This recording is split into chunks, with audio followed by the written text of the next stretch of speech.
Hola, buenos días. El día de hoy vamos a trabajar sobre el tema de tipos de instrumentos. Vamos a ver los instrumentos que se involucran en el proceso de, de investigación educativa. Podemos clasificar a los instrumentos en dos grandes grupos, ¿sí? Los instrumentos de ejecución máxima y los instrumentos de ejecución típica. Los instrumentos de ejecución máxima se caracterizan principalmente porque demandan a los examinados que respondan de la forma más eficiente posible frente a unas tareas o problemáticas que se le presenten, ¿sí? Es decir, los instrumentos de ejecución máxima son esos exámenes que conocemos habitualmente, ¿sí? Donde pedimos o queremos evaluar la habilidad o destreza o conocimientos que tiene una persona en cierta área del conocimiento, ¿sí? Miden las diferencias individuales en el nivel de ejecución de distintas tareas cuando se intentan realizarlas y están motivadas para realizar una tarea de la mejor manera posible. Cuando uno presenta un examen, así es, o sea, uno se prepara para hacerlo de la mejor manera posible. Esto es a lo que se refiere esta diapositiva. También existen las pruebas de ejecución típica. Estos son los cuestionarios que normalmente utilizamos, que son reportes de autoinforme. Es decir, en ellos capturamos la información o la percepción o la opinión que tienen las personas acerca de determinadas temáticas, o hacemos un autoinforme de su percepción, de su motivación, de sus expectativas, ¿sí? De su opinión sobre algún comportamiento, algún procedimiento, ¿correcto? ¿Sí? En pruebas de ejecución típica, ¿sí? A diferencia de las pruebas de ejecución máxima, no hay respuestas correctas ni incorrectas, ¿sí? Simplemente se está midiendo lo que es la percepción. En cambio, en las pruebas de ejecución máximas sí hay una respuesta correcta a cada uno de los cuestionamientos o preguntas que se le hacen a la persona. Correcto. En estas pruebas de ejecución típica no hay respuestas correctas e incorrectas y normalmente tratan de medir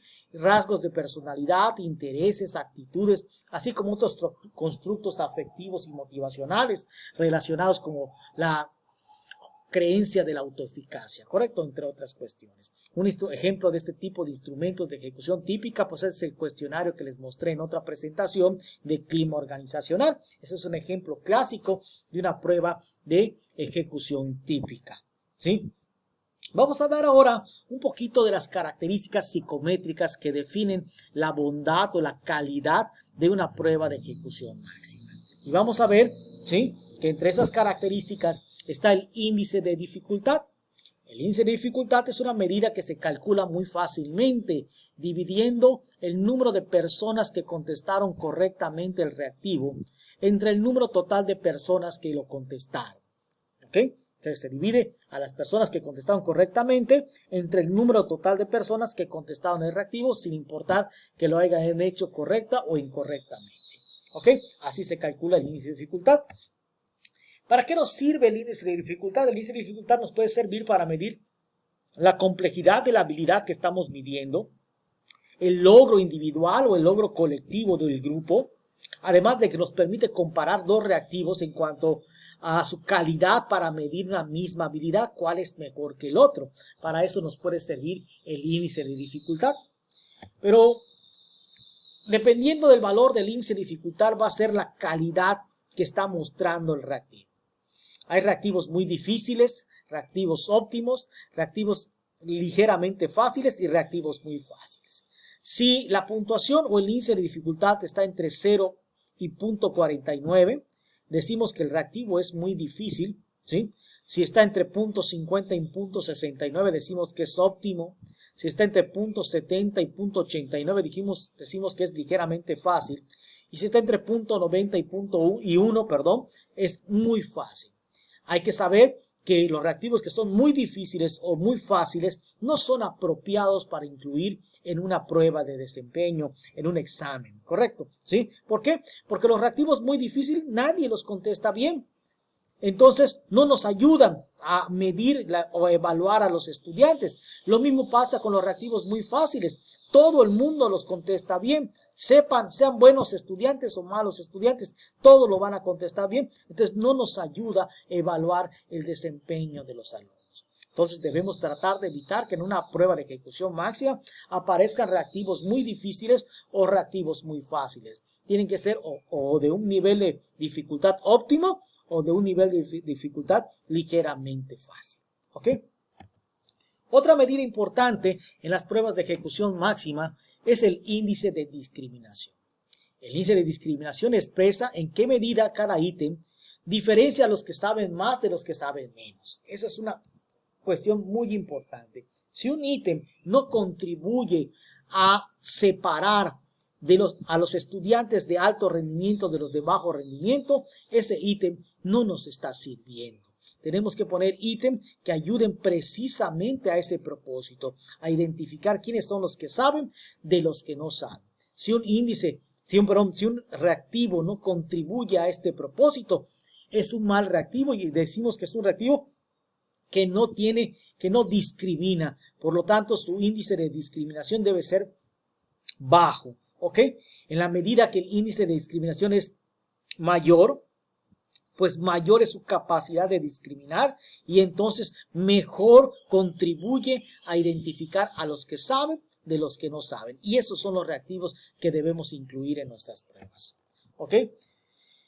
Las preguntas muy fáciles, obviamente, o las preguntas muy difíciles son reactivos que no van a discriminar, ¿sí?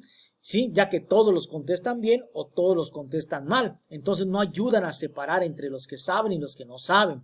Por eso vamos a ver que el índice de dificultad se relaciona con el índice de discriminación, ¿sí? Los reactivos, como ya les mencioné, muy fáciles o muy difíciles, esos tampoco van a discriminar.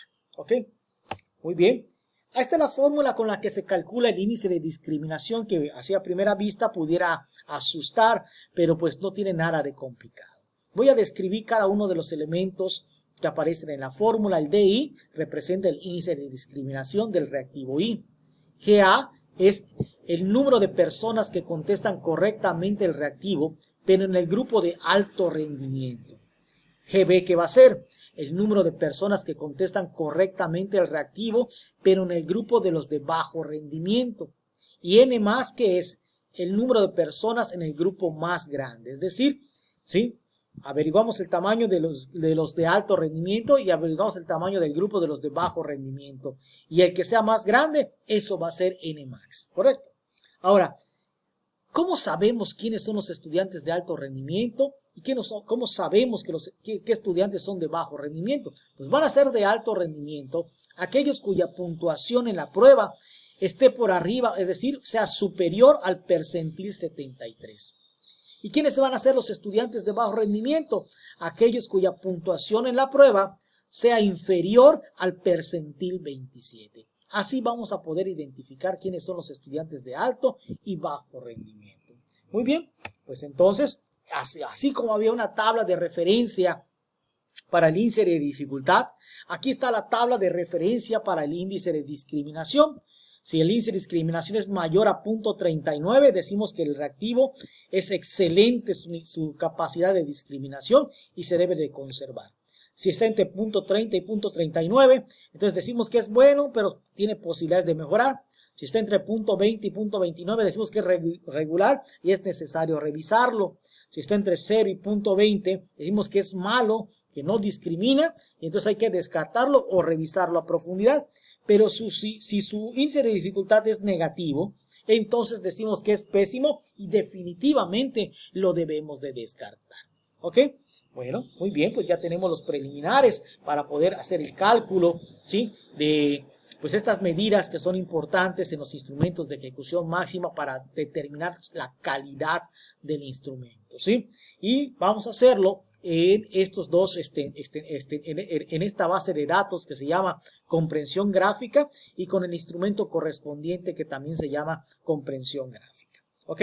Yo los tengo aquí ligados a la presentación, pero en el caso de ustedes los pueden abrir accediendo al apartado de recursos en la carpeta que dice materiales para el desarrollo de la unidad 3. Ahí están estos dos, base de datos comprensión gráfica y base de datos instrumento comprensión gráfica. ¿Correcto? Ábranlos por favor y vamos a iniciar con el proceso para que aprendan a calcular, ¿sí? Estas medidas, ¿sí? En un instrumento. Les voy a abrir.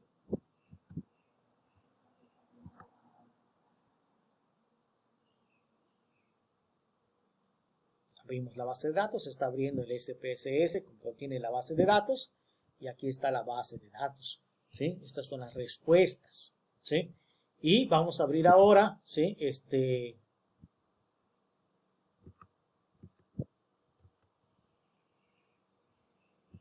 Vamos a abrir ahora el instrumento comprensión gráfica, que es el que dio pie a la base de datos. Vamos a fijarnos primero en el instrumento. Vamos a describir, vamos a familiarizarnos con calma de lo que dice el instrumento.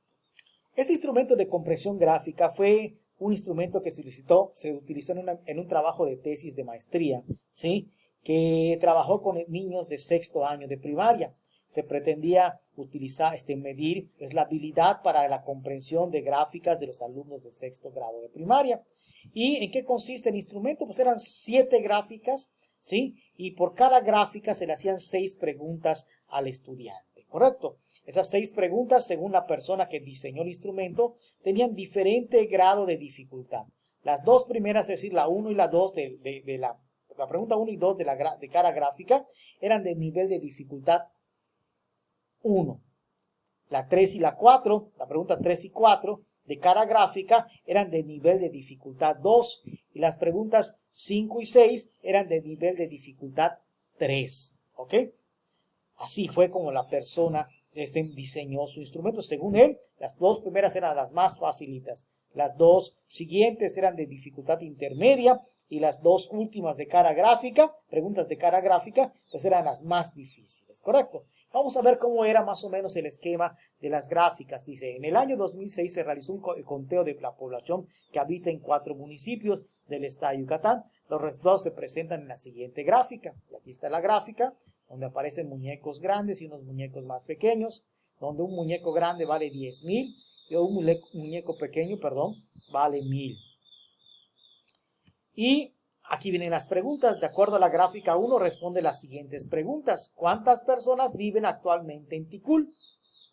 Y para contestarlo, pues nomás tendremos que ir a la gráfica, ¿sí? Y ver Ticul. Y como hay 3 muñecos grandes, sería 10,000, 20,000 y 30,000. Recordando que cada muñeco grande vale 10,000 y cada muñeco pequeño vale 1,000. Entonces tenemos 30,000, 31,000, 32,000, 33,000. Y la respuesta correcta debe ser 33,000, que es, si ustedes se fijan, es el inciso D, ¿correcto? Y así para cada gráfica, ¿sí? Así están las 6 preguntas de cada gráfica. Luego viene la gráfica 2, ¿sí? Y luego vienen las preguntas correspondientes a la gráfica 2, la gráfica 3 y las preguntas correspondientes a la gráfica 3, y así sucesivamente hasta la gráfica 7, ¿sí? Y las 6 preguntas correspondientes a la gráfica 7, ¿correcto? Aquí está la gráfica 7 y las 6 preguntas correspondientes. ¿Ok? Y luego al final están las respuestas correctas a cada una de las preguntas de cada gráfica. Por ejemplo, esto ténganlo presente, la pregunta 1 de la gráfica 1, su respuesta correcta es la D. La pregunta correcta a la gráfica 2, ¿sí? A la pregunta 2 de la gráfica 1 es la C. La respuesta correcta a la pregunta 3 de la gráfica 1 es la A y así sucesivamente. ¿Correcto? Esto es muy importante que lo tengan presente para lo que vamos a ver. Y aquí está la base de datos donde se capturaron las respuestas. Solo que en vez de capturar A, B, C y D, se capturaron números, donde el 1 representa a la A, el 2 representa a la B, el 3 representa a la C y el 4 representa a la D.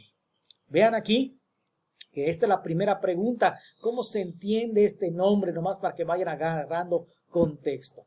Esto quiere decir reactivo 1 de nivel 1 de dificultad de la gráfica 1. Reactivo 2 de nivel 1 de dificultad de la gráfica 1. Reactivo 3 de nivel 2 de dificultad de la gráfica 1. Reactivo 4 de nivel 2 de dificultad de la gráfica 1. Reactivo 5 de nivel 3 de dificultad de la gráfica 1. Y reactivo 6 de nivel 3 de dificultad de la gráfica 1. Y luego empieza lo mismo, pero con la gráfica 2. Reactivo 1 de nivel 1 de dificultad de la gráfica 2 y así sucesivamente. ¿Ok? Vean, recuerden que la respuesta correcta al reactivo 1 de nivel 1 de dificultad de la gráfica 1, dijimos que era la letra D, que está representado por el número 4. Por eso ven aquí que hay muchos números 4. Pareciera que todos contestaron correctamente la respuesta. No todos, pero sí la mayoría. Vean, La mayoría contestó 4 y muy poquitos contestaron otra cosa, como esta persona que contestó 2, que viene siendo B, ¿sí? Pero la mayoría contestaron, ¿sí? 4, ¿sí? ¿Ok? O este otro que contestó C, ¿ok? Estos que contestaron C, ¿sí? Estas son las respuestas, ¿correcto?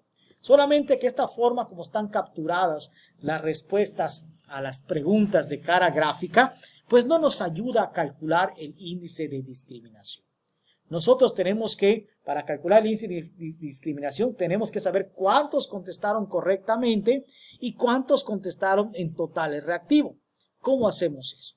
Para poder trabajar y obtener el índice de dificultad, lo que tenemos que hacer es recodificar cada una de estas respuestas, cada una de estas reactivos, recodificarlo a la forma de correcto o incorrecto, donde el número 1 represente las respuestas correctas y el número 0 represente las respuestas incorrectas, para que sea más fácil de poder calcular el índice de dificultad, ¿correcto? ¿Y cómo hacemos esa recodificación? Porque aquí no están en unos y ceros, sino están 4, 3, 2, 1, ¿sí? Donde el 4 era D, el 3 era C, el 2 era B y el 1 era A. ¿Se acuerdan? ¿Sí? Entonces, para hacer esa recodificación voy a mostrar el proceso. ¿Cómo se hace? Nos vamos a transformar. Es el primer paso. Luego nos vamos a recodificar en distintas variables y se va a desplegar esta ventana. Se introduce el reactivo que se quiere recodificar, que en este caso es el 1. El reactivo 1 de nivel 1, de dificultad de la gráfica 1. Le damos nombre. Yo solamente por esta ocasión, para mostrarles el proceso, le voy a llamar prueba.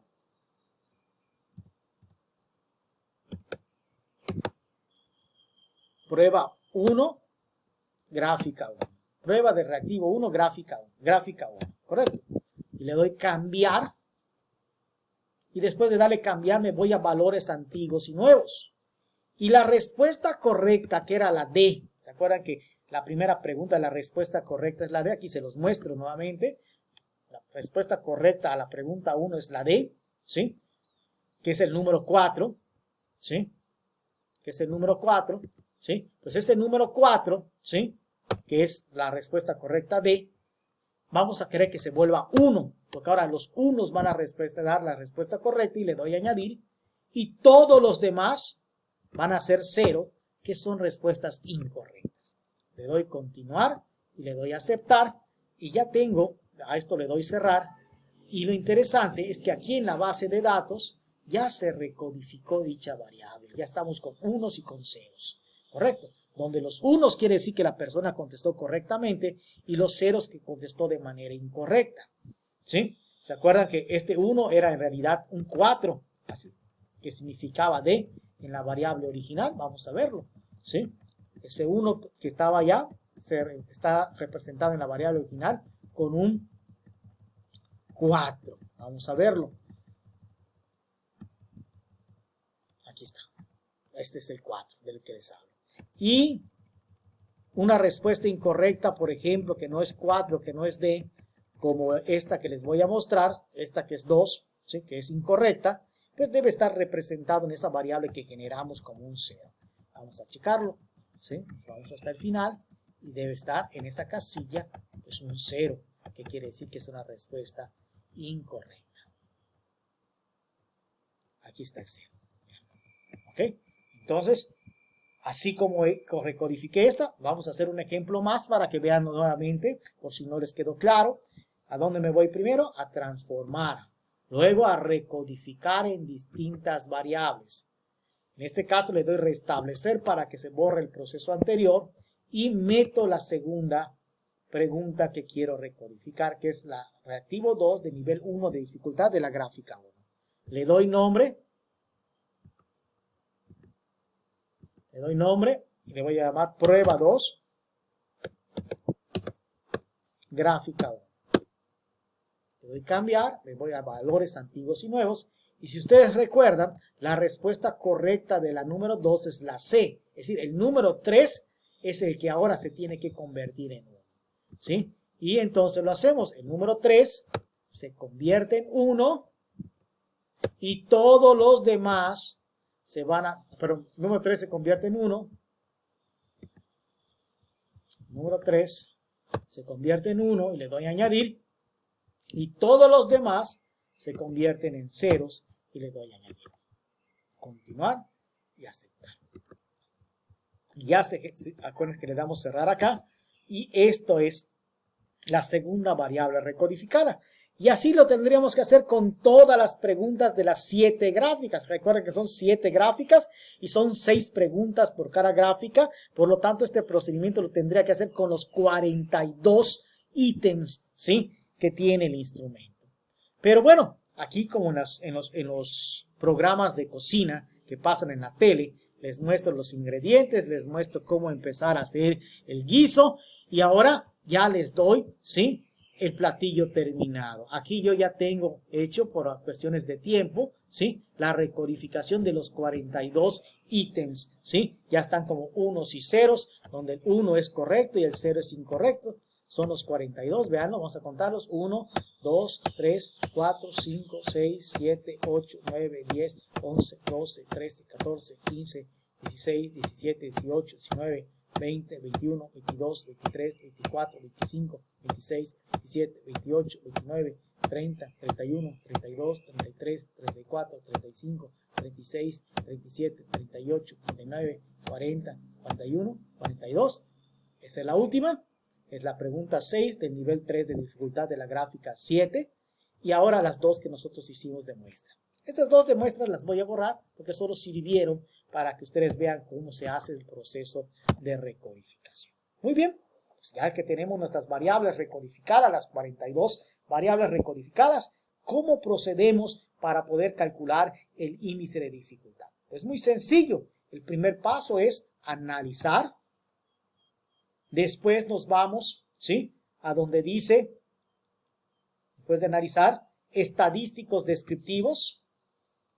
Nos corremos a donde dice frecuencias y metemos todos los reactivos recodificados, es decir, todos los que dicen rec, ¿sí?, los 42 reactivos que dicen rec, no estos iniciales, sino los que tienen rec, que son los que están recodificados como 1 con respuesta correcta y 0 con respuesta incorrecta. Y meto los 42 reactivos. Selecciono todos, los meto y le doy aceptar. Así de simple. Y vean qué información me va a sacar. La información que me sirve es la información que está en cada una de estas tablitas. ¿Sí? ¿Ok? Y aquí me dice, acuérdense que los ceros son los que contestaron incorrectamente y los unos son los que contestaron correctamente. Aquí están calculados los porcentajes. Pues el porcentaje de los que contestaron correctamente viene siendo el índice de dificultad. Aquí el índice de dificultad sería 0.835, o sea, 0.835. El índice de dificultad de reactivo 2 sería 0.927. El índice de dificultad de reactivo 3 sería 0.738. Es decir, el porcentaje de los unos, de los que contestaron correctamente, viene siendo el índice de dificultad. El índice de dificultad, del reactivo 4 es 0.947 y así sucesivamente con los 42 reactivos. ¿Cómo se acostumbra a reportar esto? Vamos a ver, ya tenemos la información, ahora vamos a aprender a hacer el reporte. Vamos a pensar que quiero hacer el reporte de los 42 reactivos. ¿Cómo le hago? Pues tengo que abrir un documento de Word, ¿sí? Ahí lo voy a hacer, para que ustedes vean. Abro el documento, ¿sí? Y inserto una tabla, ¿sí? Y esa tabla va a tener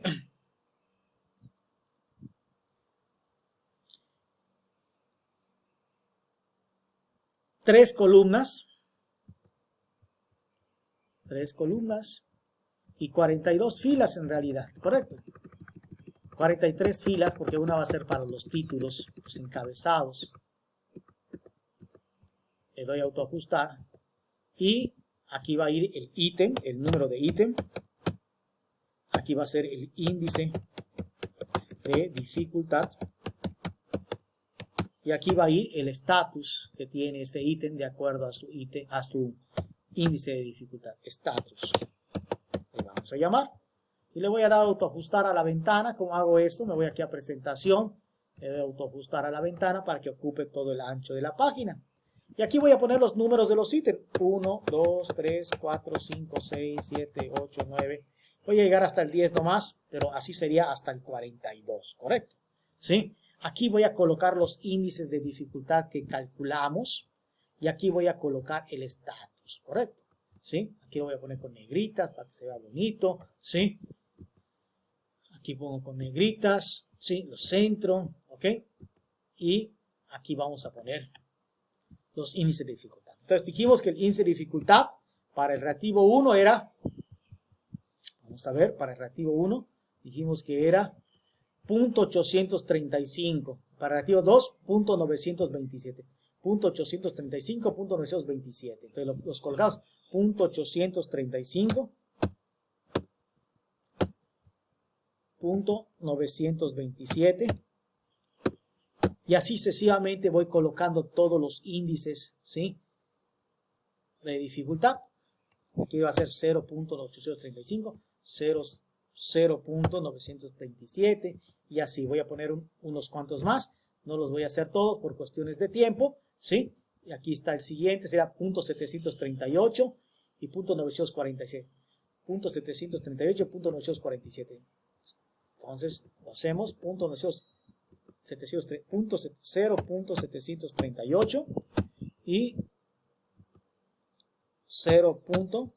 Rápidamente volvemos a checar, si ya se me olvidó, 947.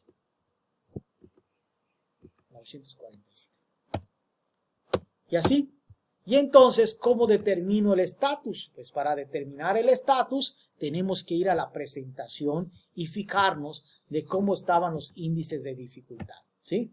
Vamos a esta tablita y sabemos que si está entre 0 y 0.49 es muy fácil. Está entre 0.50 y 69, perdón, es óptimo. Entre 0.70 y 0.89, ligeramente fácil. Y entre 0.91, muy fácil. Entonces podemos ver nuevamente.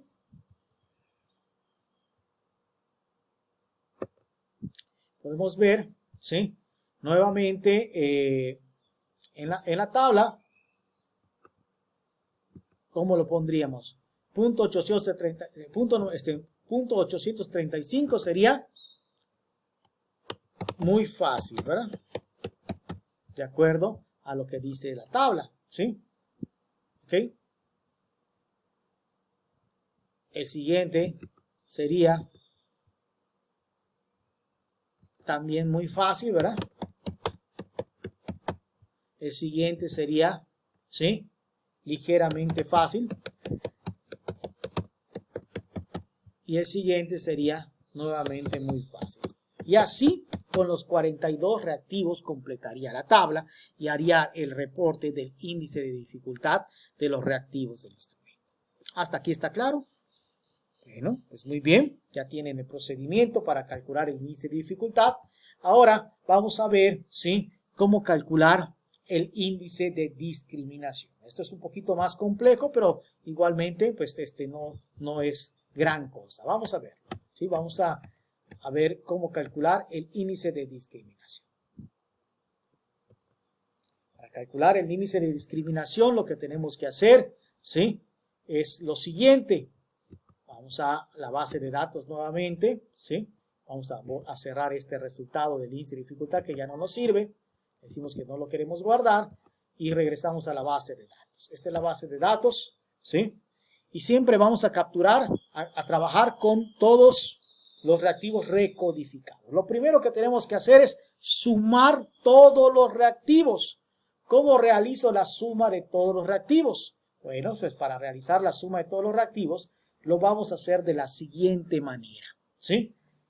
Voy a transformar, me voy a ir a calcular variable, que voy a llamar total a la nueva variable, y esta variable total va a representar la puntuación total o los números de aciertos totales que las personas tuvieron en la prueba. ¿Cómo lo voy a hacer? Pues sumando los ítems, ¿sí? Recuerden que están capturados como unos y ceros.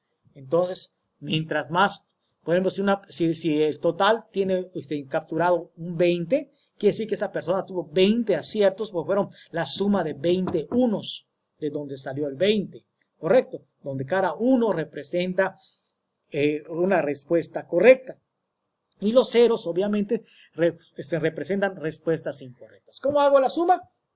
Voy seleccionando cada reactivo y lo voy sumando, intercalando el signo de más. Esto funciona como si fuese una calculadora.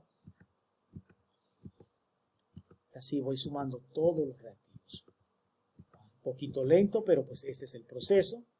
Si así les parece lento, imagínense cuando lo hacíamos a mano, ¿sí? ¿Ok? Entonces,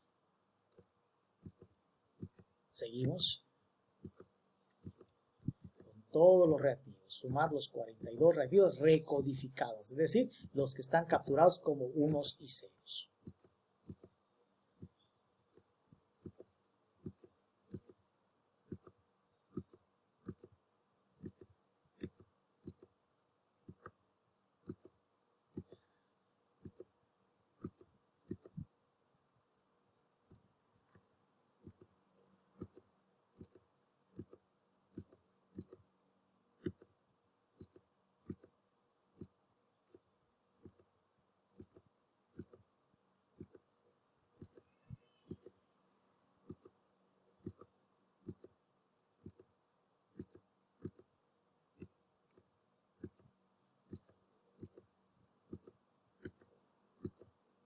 ¿Ok? Vamos acabando.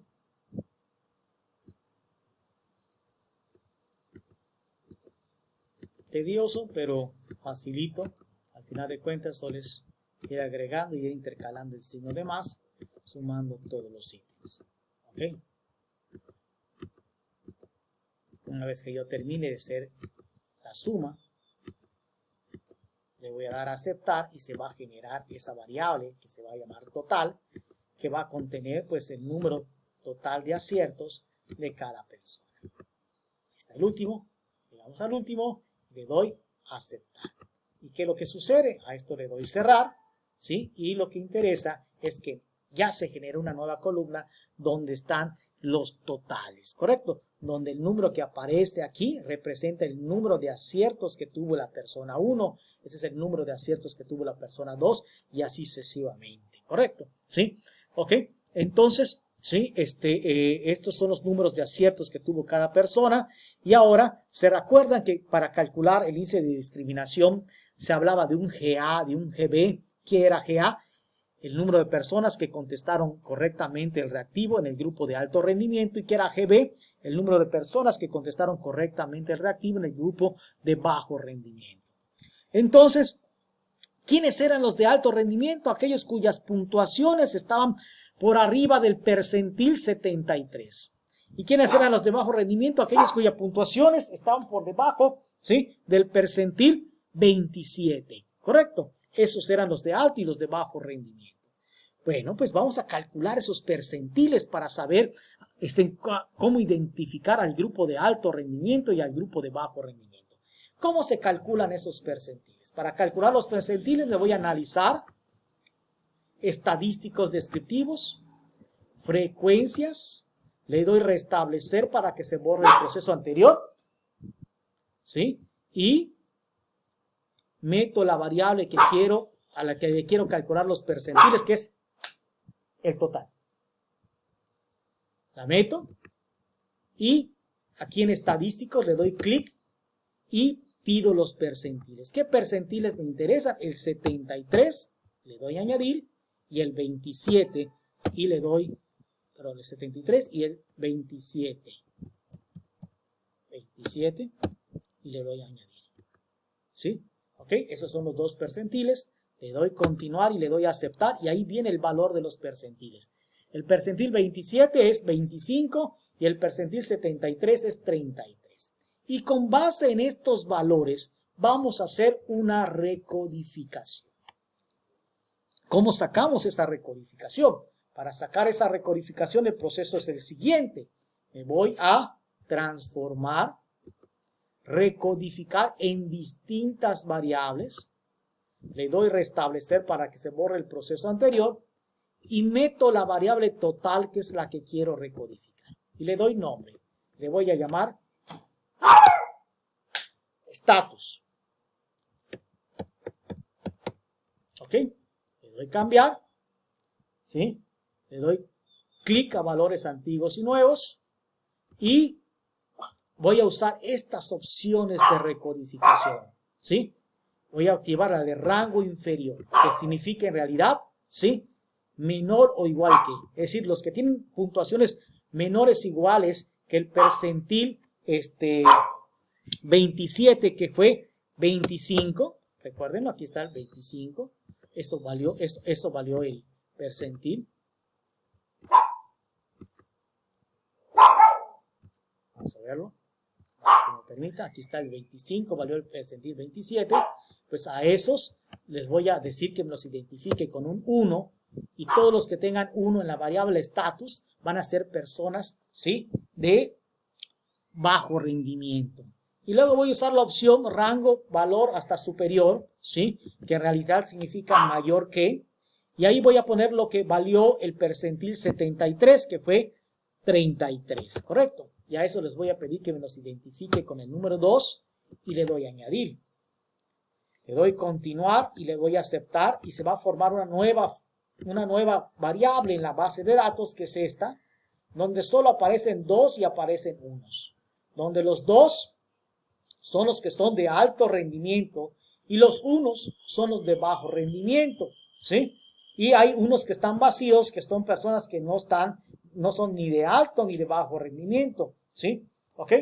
Eso es normal que pase. Muy bien, una vez que hemos generado esta variable, ¿sí?, entonces lo único que falta para poder calcular el índice de discriminación es lo siguiente, ¿sí? Es calcular una tabla de contingencia para cada ítem, utilizando los ítems y la variable status. ¿Cómo hacemos eso? Me voy a analizar,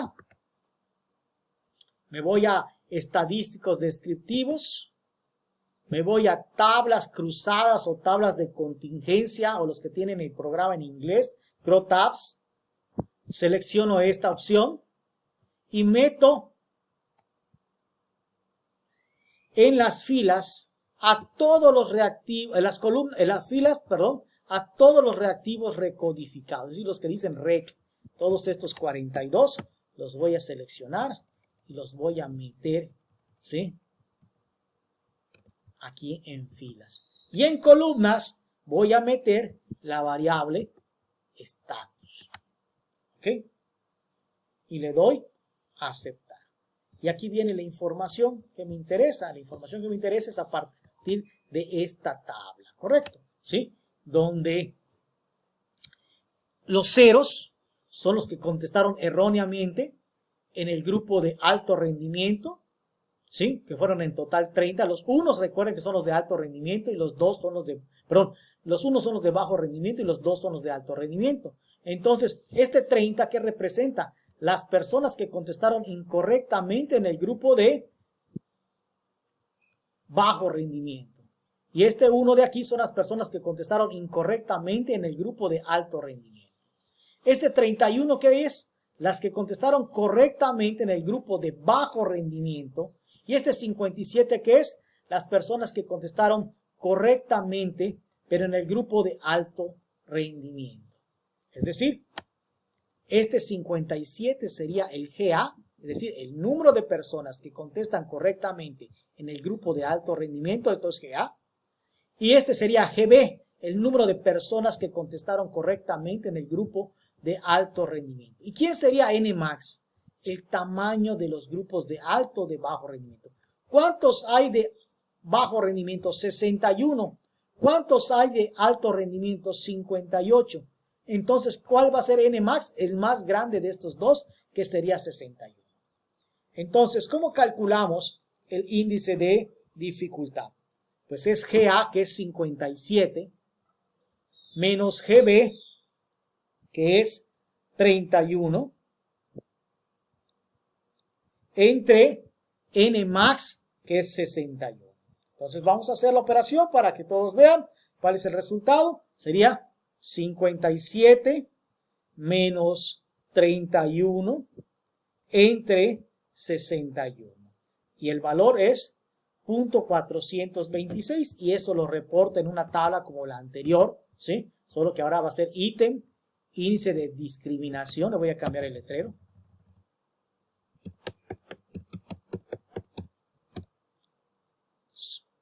Índice de discriminación. Y el estatus. Y quito los valores estos y voy a poner los nuevos. Entonces, ¿cuánto dio la respuesta? 0.426.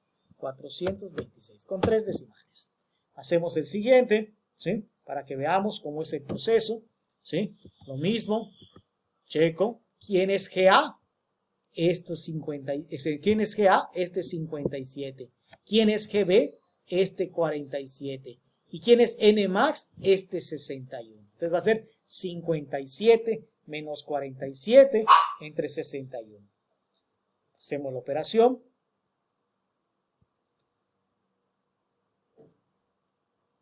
$57 menos 47 entre 61.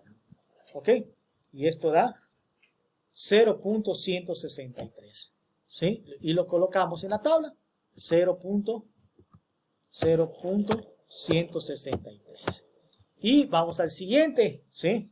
El siguiente, pues aquí lo mismo, es ¿quién es GA? 55, ¿quién es GB? 24 y ¿quién es NMAX? 61. Entonces sería 55 menos 24 entre 61. ¿Sí? Pues vamos a ver. 55 menos 24 entre 61. Y esto me da 0.508. Le ponemos en la tabla 0.508. ¿Ok? Y entonces así lo tendría que hacer con los 42. Y vamos colocando su estatus. ¿Y el estatus cómo lo determinamos? Pues con base en la tablita que estaba en la presentación. Si es mayor a 0.39, quiere decir que es excelente su capacidad de discriminación. Si está entre 0.30 y 0.39 es bueno. Si está entre 0.20 y 0.29 es regular. Si está entre 0 y 0.20 es malo. Y si es menor o es negativo, mejor dicho, entonces es pésimo. Entonces vamos a ver cómo colocamos los estatus. ¿Sí? Mayor a 0.39, sí. Entonces este es excelente. 163. Este 163, de acuerdo a la tablita, caería aquí, ¿verdad? Por lo tanto, decimos que es malo. ¿Sí? Ponemos malo en su estatus. Este de aquí, punto 508, de acuerdo con esto, punto 508 caería acá, también diríamos que es excelente. Y así para cada uno de los 42 reactivos. ¿Estamos hasta aquí? Bueno, pues este es el procedimiento que se sigue para la realización de una prueba, pero del cálculo del índice de discriminación de los reactivos en una prueba de ejecución máxima. Muy bien. Vamos a ver ahora otro concepto que es importante para determinar la calidad de un instrumento, en este caso, de una prueba de ejecución máxima, ¿sí? Que es el concepto de confiabilidad. ¿Qué vamos a entender por confiabilidad? La confiabilidad de un instrumento es la capacidad que tiene el instrumento, en este caso la prueba, ¿sí? De arrojar resultados consistentes y coherentes.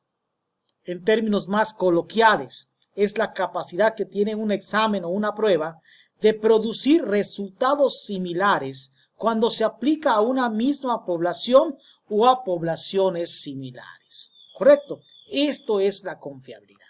Para poder ilustrar mejor este concepto, vamos a imaginar que tenemos una báscula y que yo peso 65 kilos.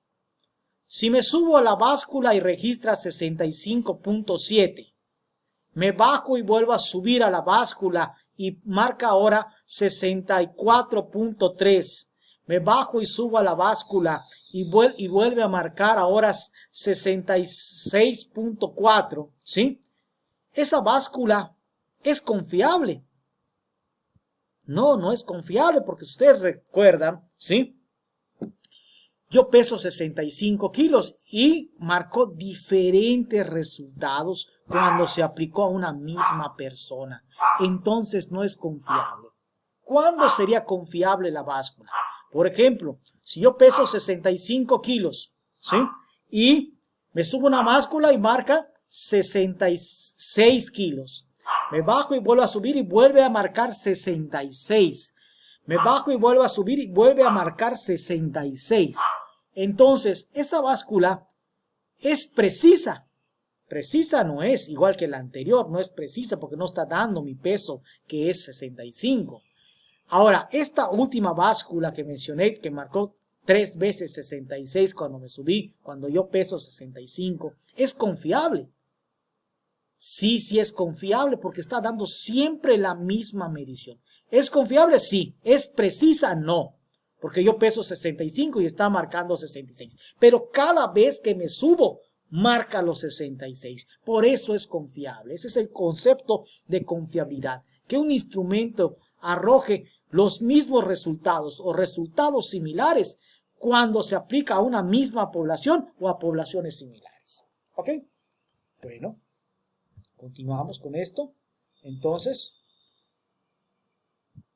los criterios de confiabilidad, ¿cuáles son? ¿Sí? Estos son un poco laxos de un autor que encontré por ahí. ¿Sí? Si esta es menor a 0.53, la confiabilidad del instrumento es nula. Si está entre 0.54 y 0.59 es una confiabilidad baja. Si está entre 0.60 y 0.65 es confiable. Si está entre 0.66 y 0.71 es muy confiable. Y arriba de 0.72 es excelente confiabilidad. Y si llega a ser 1, pues es una confiabilidad perfecta. Eso es lo que nos dice este autor, pero hay discrepancias. Normalmente lo que más se usa es que cuando la confiabilidad está arriba, por debajo de 0.70, es decir, el instrumento no es confiable. Arriba de 0.80, la confiabilidad es regular, ¿sí? Y arriba de 0.90 es sumamente confiable el instrumento. ¿Correcto? ¿Sí? Pero bueno, este autor es el que vamos a estar basando nosotros para determinar la confiabilidad de nuestra prueba de ejecución máxima. ¿Ok? Bueno, hay varias medidas, ¿sí?, que sirven para medir la confiabilidad. Una de ellas es el coeficiente de Spearman-Brown, que se calcula mediante esta fórmula. Para calcular el coeficiente de Spearman-Brown, ¿sí?, de confiabilidad de Spearman-Brown, ¿sí?, pues es necesario primero, ¿sí?, dividir la prueba en dos partes, ¿correcto? Esas partes, por ejemplo, si tenemos una prueba de 30 reactivos, ¿sí?, metemos 30 papelitos en una urna, ¿sí?, seleccionamos 15 y esos van a conformar la primera mitad y los que quedaron conformarán la segunda mitad, ¿sí?, de la prueba, ¿correcto? ¿Sí? Entonces, algo importante es que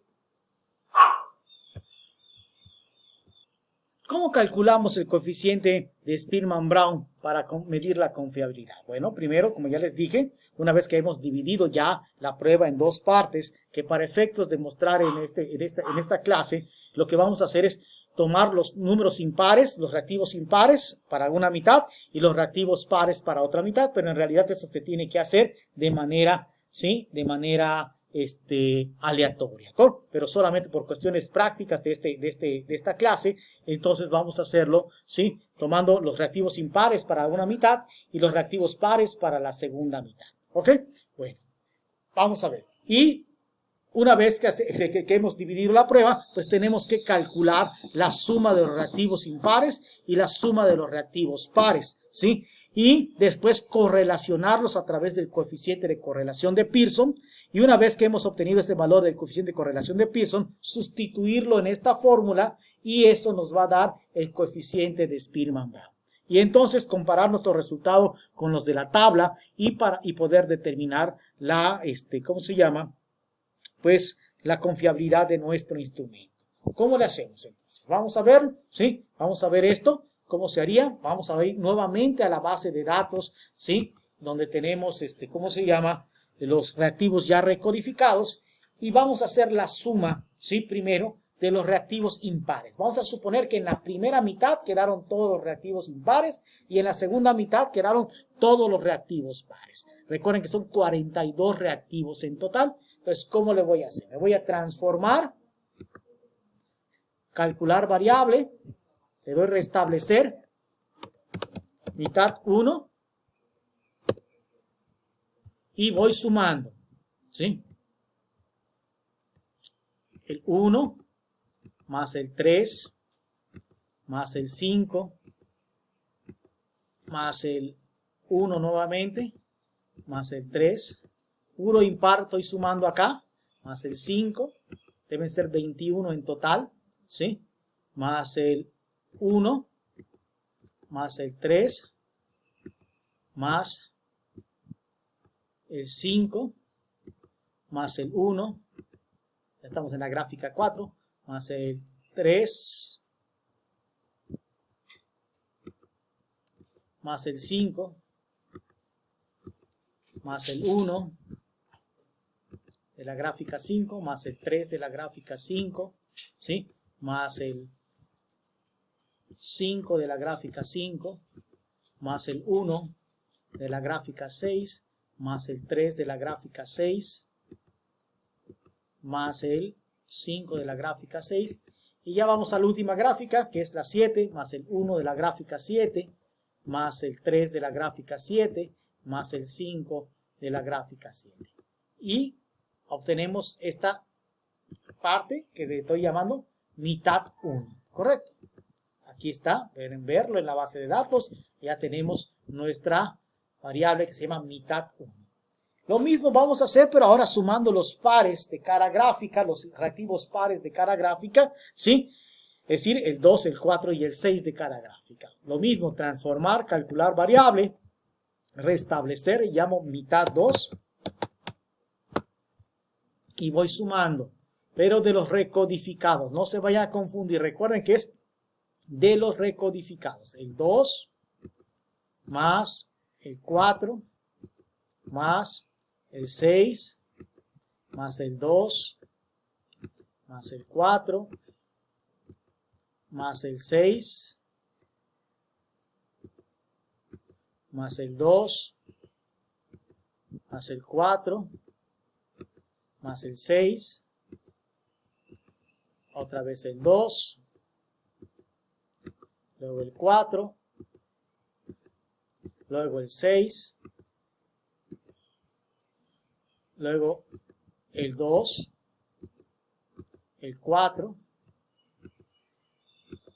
y el 6.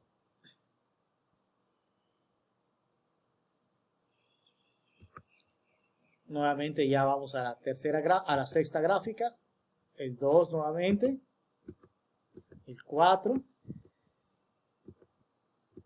el 6 y finalmente ya en la gráfica 7 nuevamente el 2, el 4, a ver, creo que lo hice mal, metí uno que no era, vamos a corregirlo.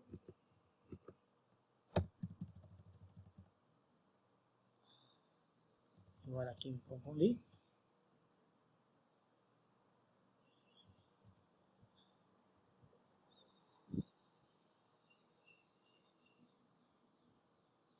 Es el, me faltó aquí, lo hice mal, desde acá. Rec 2, nivel 1, gráfica 6, Rec 4, y aquí me faltó el Rec 6, nivel 3, gráfica 6. Aquí primero, luego más el Rec 2, más el 4, más el 6. ¿Ok? Y le doy a aceptar.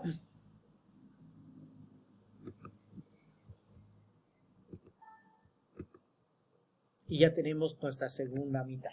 ¿Hasta aquí estamos claros? Muy bien. Una vez que hemos obtenido estas dos mitades, estos dos totales de cada mitad, ¿sí? Que es la mitad 1 y la mitad 2, los correlacionamos a través del coeficiente de correlación de Pearson. ¿Y eso cómo se hace?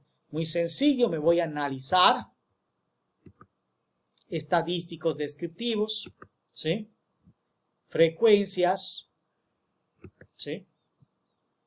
Le doy, perdón, voy a repetir, analizar, correlacionar, perdón, bivariadas, y meto estas dos mitades que ya calculé, tanto la mitad 1 como la mitad 2, y le doy a aceptar. Y el valor del coeficiente de correlación de Pearson es este que está acá, 0.713. Ese es el valor del coeficiente de correlación de Pearson. Y ese valor lo voy a sustituir en la fórmula de Spearman-Brown, que es esta. Este valor que obtuve ahorita, que es 0.713, ¿sí? Ese valor es el que representa el RHH, ¿correcto? Aquí hay que sustituirlo, efectuar las operaciones y nos da la medida de confiabilidad de Spearman-Brown, ¿sí? Es decir, 2 veces este valor que obtuve, ¿sí? 2 por 0.713 dividido entre 1 más 0.713. ¿Y esto cómo lo hacemos? Pues muy sencillito. Vamos a la calculadora aquí. Vamos a la calculadora y lo hacemos. Entonces 2 por 0.713, ¿sí? Nos da, lo pueden checar ustedes en su calculadora, 2 por 0.713 nos da 1.426 y lo divido entre 1 más 0.713, es decir, lo divido entre 1.713 y el resultado es 0.832. Ese es el resultado, ¿sí?, del coeficiente de Spearman-Brown y nos da una medida de la confiabilidad. Repito, es 0.832 el valor de la fórmula de Spearman-Brown, y si eso lo checamos con la tablita que tenemos acá, pues podríamos decir que el instrumento es excelente confiabilidad, de excelente confiabilidad. ¿Estamos? ¿Sí? ¿Ok? Esto es cómo se calcula la confiabilidad a través de la fórmula de Spearman-Brown. Pero también hay otra medida de confiabilidad que es más sencilla también para esta prueba de ejecución máxima, que es el KR20 de Q de Richardson. ¿Ok? Esta otra medida de confiabilidad, que es la KR20 de Q de Richardson, ¿sí? Pues una medida más fácil de calcular, ¿sí? Y ya la máquina, el propio SPSS nos permite hacerlo, ¿sí? La KR20 de Q de Richardson coincide con el coeficiente alfa de Cronbach que trae, ¿cómo se llama? La máquina ya programado para su cálculo, ¿sí? Esta es la fórmula de la KR20. Vamos a verlo, ¿sí? La fórmula de la KR20.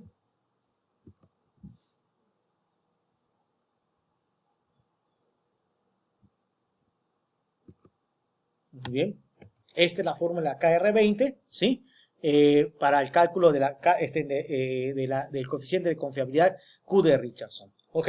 Y solo aplica para pruebas de ejecución máxima que están ya capturadas de forma dicotómica, incorrecto e incorrecto. ¿Sí? ¿Cómo le vamos a hacer para hacer el cálculo? Muy sencillo. Aquí regresamos a la base de datos y el procedimiento pues, es muy simple en realidad. Me voy a analizar. Me voy a donde dice escala, me voy a análisis de fiabilidad y meto los 42 reactivos recodificados, es decir, los que están en correcto e incorrecto, en unos y ceros. Estos de acá. Meto los 42.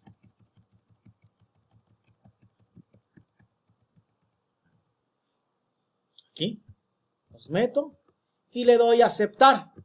Y me da la confiabilidad que viene siendo este valor que está, que es 0.822, que si lo comparamos con el valor de la presentación, ¿sí? Con este valor de la presentación, pues también vemos que lo que está reportando es que el instrumento tiene excelente confiabilidad, ¿correcto? Bueno, pues entonces ya vimos, ¿sí?, todas las características psicométricas de los instrumentos de ejecución máxima. La primera, el índice de dificultad. Después vimos cómo calcular el índice de discriminación. Posteriormente hablamos de la confiabilidad, pero a través de la fórmula de Spearman-Brown, ¿sí? Dividiendo la prueba en dos mitades, que debía ser de forma aleatoria, solo que para cuestiones de la explicación tomé los impares y los pares. Y también les mostré otra medida de confiabilidad para las pruebas de ejecución máxima, que es la KR20 de Kuder-Richardson. ¿Correcto? Muy bien. Vamos entonces ahora a adentrarnos, pero en el tipo de prueba de ejecución típica, las pruebas, los instrumentos de ejecución típica, ¿correcto? Vamos a hablar de las características psicométricas de los instrumentos de ejecución típica.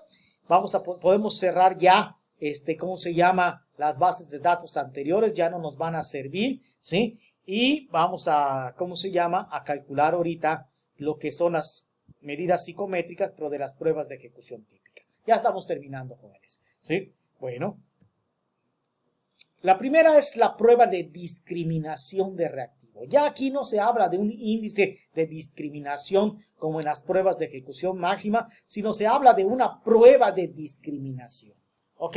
Esta prueba de discriminación mide pues lo mismo, la capacidad de discriminación que tiene el reactivo. Es decir, la capacidad que tiene de separar a los que puntean alto en el instrumento para medir el constructo que estamos estudiando, de los que puntean bajo, ¿sí?, en el instrumento para medir el constructo que estamos estudiando.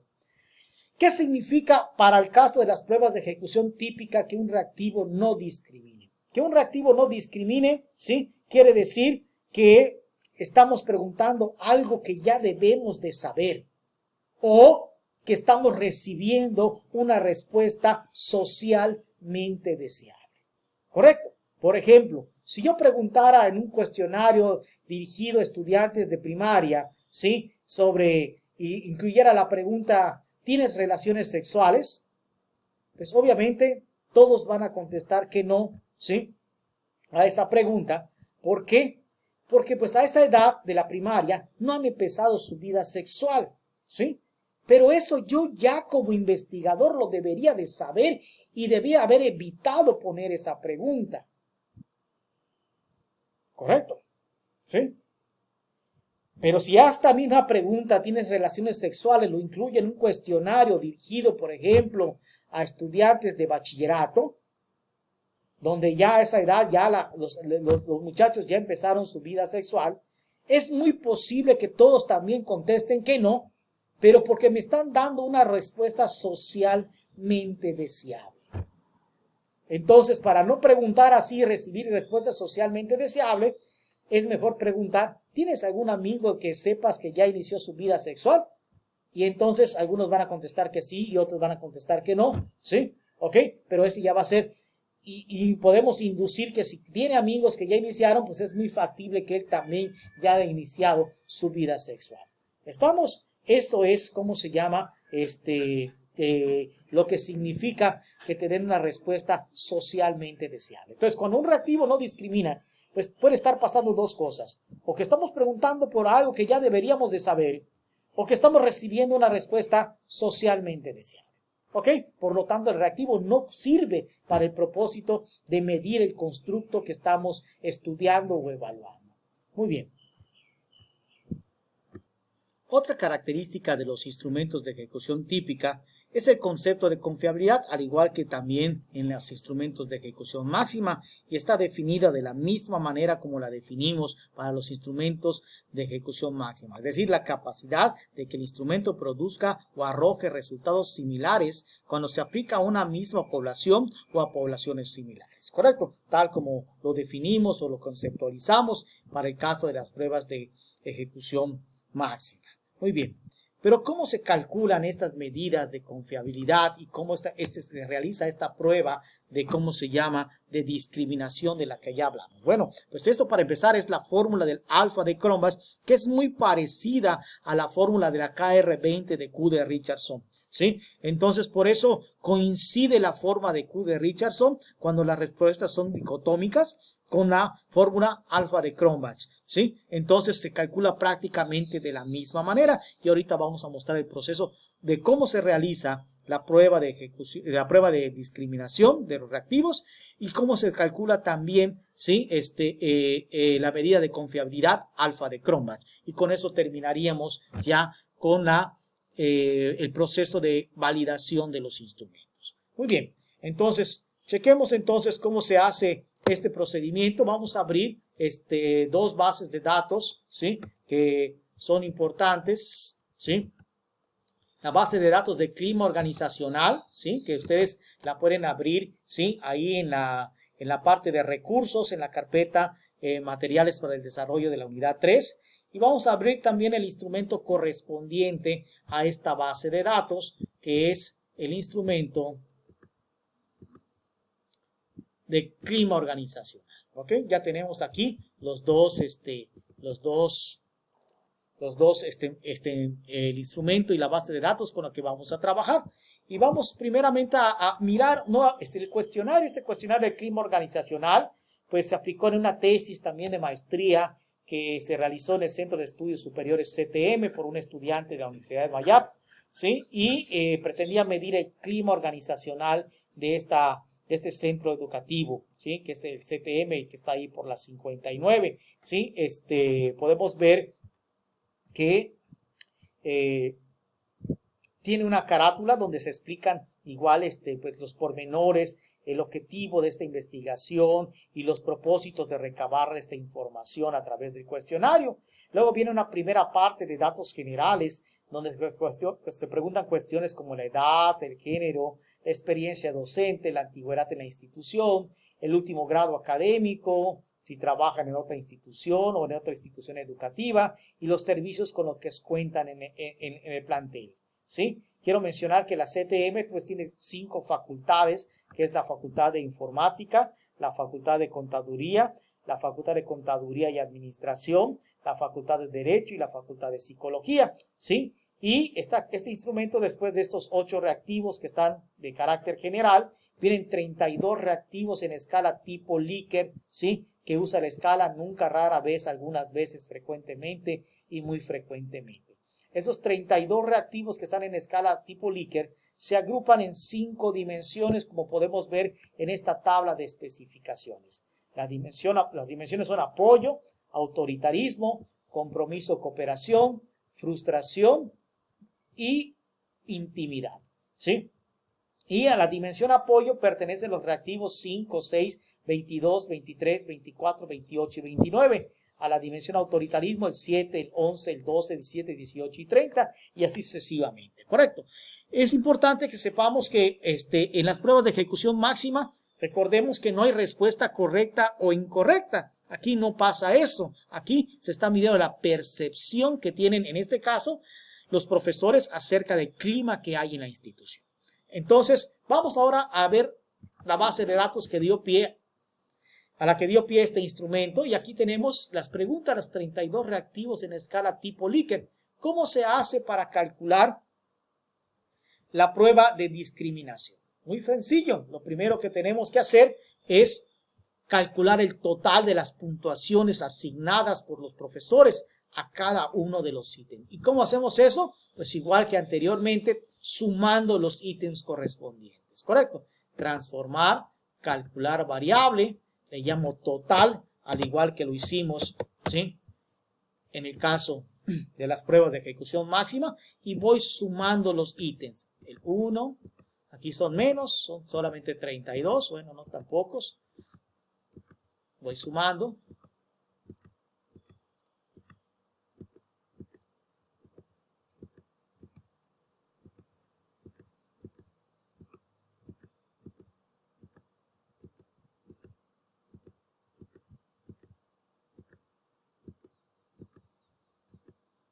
Pero ya, ahí vamos hasta el 12. Continuamos. 13.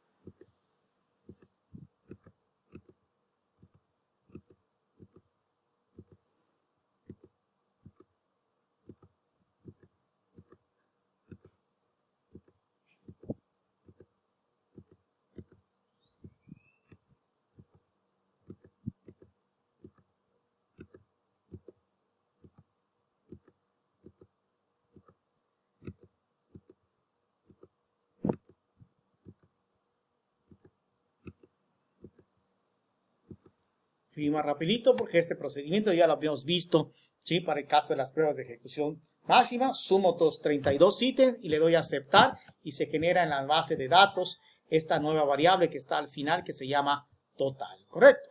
Luego, sí, vamos a calcular algo que se llama los cuartiles, el cuartil 25 y el cuartil 75, ¿sí? Recuerden que en el caso de las pruebas de ejecución máxima, ahí se calcularon los percentiles 27 y 73. Aquí son los cuartiles 25 y son los percentiles, perdón, 25 y 75. ¿Cómo le hacemos para calcular los percentiles? Pues igual que lo hicimos la vez pasada, analizar, estadísticos descriptivos, frecuencias, meto la variable total, que es a la que quiero calcular los percentiles, le doy clic en estadísticos y pido los percentiles 25, aquí lo tengo, que le doy a añadir, y 75, ¿sí? Para el caso de las pruebas de ejecución máxima fue el 27 y el 73, ¿correcto? Aquí es el 25 y el 75. Le doy continuar y le doy aceptar y aquí están las respuestas. El 25 vale 90 y el 75 vale 103. Y ahora voy a determinar los que puntean alto en la prueba y los que puntean bajo. ¿Quiénes son los que puntean alto? Aquellos cuya puntuación está por encima del percentil 75, que en este caso es 103. ¿Y quiénes son los que puntean bajo en el instrumento? Aquellos cuyas puntuaciones son inferiores al percentil 25, en este caso menores a 90. ¿Correcto? Entonces, ¿cómo hacemos eso?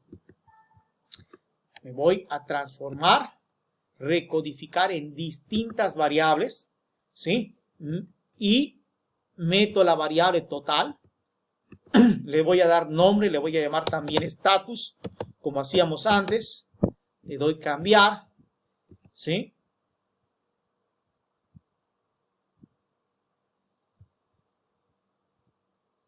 Y uso estas, aquí pongo el valor del percentil 25 que era 90, ¿verdad? ¿Sí? Y pido que me los identifique con un 1, estos son los de baja puntuación en la prueba. Y luego selecciono esta opción y pongo 103, que es el percentil 75, y le pido que los identifique con un 2 y le doy añadir. ¿Correcto? Le doy continuar y le doy aceptar. Y ya generé una nueva variable, ¿sí? Que es esta precisamente, que es la variable status. Y ahora vamos a comparar las puntuaciones de cada ítem entre los que puntean bajo, que son los números 1, y los que puntean alto en el instrumento, que son los números 2. ¿Cómo hacemos esa comparación?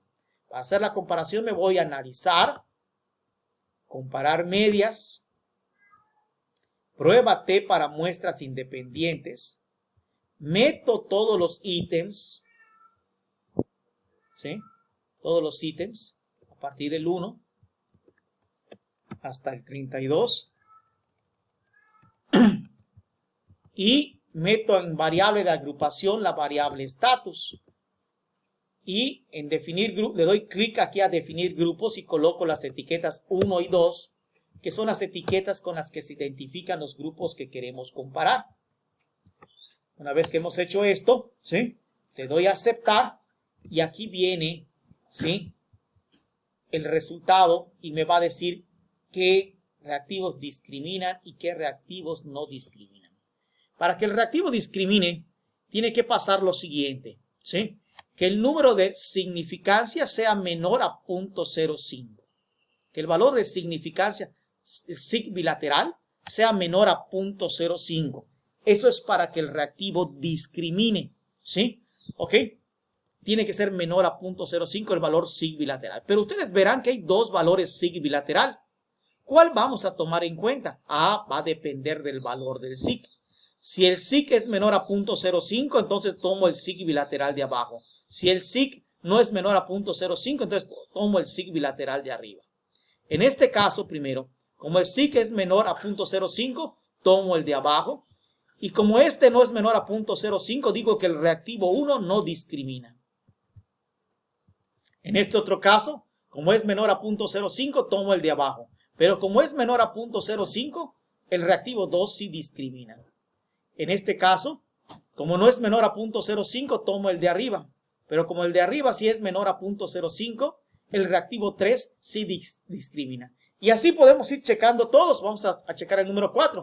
Como este es menor a 0.05, el SIG, paso a checar el SIG bilateral de abajo, pero como el SIG bilateral de abajo es menor a 0.05, entonces el ítem 4 sí discrimina. Uno más.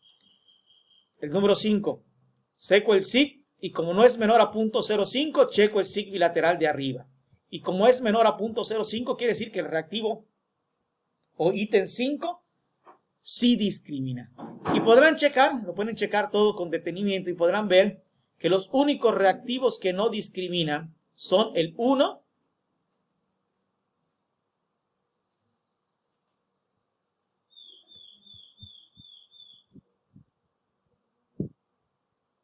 el 8,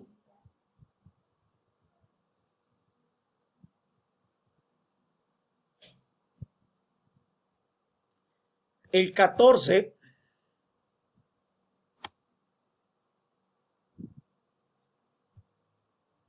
uno, 8, 14 y ninguno más. Todos los demás sí discriminan, ¿correcto? Entonces, ahí está la conclusión. Ya sabemos que los reactivos que no discriminan son el 1, ¿sí? El 8 y el 14. Esto igual se tiene que representar, ¿sí? En una tabla como hicimos antes. Se acostumbra a colocar en la tabla el número de ítem, el valor de esta T, ya sea la de arriba o la de abajo, dependiendo de cuál SIG bilateral leímos. Y también se acostumbra a poner el valor del SIG bilateral, ¿sí? Entonces va a ser una tabla con cuatro columnas, una tabla como esta. Ahorita les muestro. Insertamos una tabla, que en este caso tendría que ser una tabla de 4 columnas con 33 filas, ¿correcto? Doy un ajustar. Aquí voy a poner ítem. Aquí voy a poner el valor de T. Aquí el valor de P. Y aquí voy a poner el estatus. Y lo voy a autoajustar para que ocupe todo el ancho de página. Y aquí ponemos 1, 2, 3, 4, 5, 6, 7, 8, 9, 10 hasta llegar al 32, ¿correcto? Aquí vamos poniendo los respectivos valores de T que leímos, dependiendo de si se tomó en cuenta el SIG bilateral de abajo o el SIG bilateral de arriba. Vamos a ver la tabla para que vayamos colocando. Fíjense que en este primero tomamos el SIG bilateral de abajo, por lo tanto colocamos el T de abajo que es 0.642. Voy a colocar 0.642 y el valor ¿cómo se llama? De P es el valor de SIG bilateral. ¿Y cuál fue el SIG bilateral que leímos? 0.523. Lo colocamos igual en la tabla. 0.523. Y el estatus es que no discrimina. Luego vamos con el reactivo número 2. En el caso del reactivo número 2, si ustedes se fijan, leímos el SIG bilateral de abajo. Por lo tanto, tomamos el valor de T de abajo, que es 3.4. Lo colocamos en la tabla. 3.4. Y el valor de P, pues como leímos el de abajo, también tomamos el SIG bilateral de abajo, que es 0.001. 0.001. Y el dictamen es que sí discrimina. Sí discrimina. Y así, con todos los reactivos, completamos la tabla. Y este es el análisis de discriminación o la prueba de discriminación de reactivos. ¿Ok? Bueno, vamos al último procedimiento. Ahora vamos a aprender a calcular la confiabilidad. Y para calcular la confiabilidad, pues es un procedimiento muy sencillo, ¿sí? Para calcular la confiabilidad, ¿sí? Solamente vamos al proceso de analizar. Vamos a donde dice escala. Análisis de fiabilidad. metemos los reactivos, pero no todos los reactivos, solo los que discriminaron. Entonces, del 2 al 7, ¿verdad? El 1 no. Luego meto el 9 al 13. Luego el 14 no. Y luego del 15 al 32. Solo se meten los reactivos que pasaron la prueba de discriminación. Y se le da aceptar.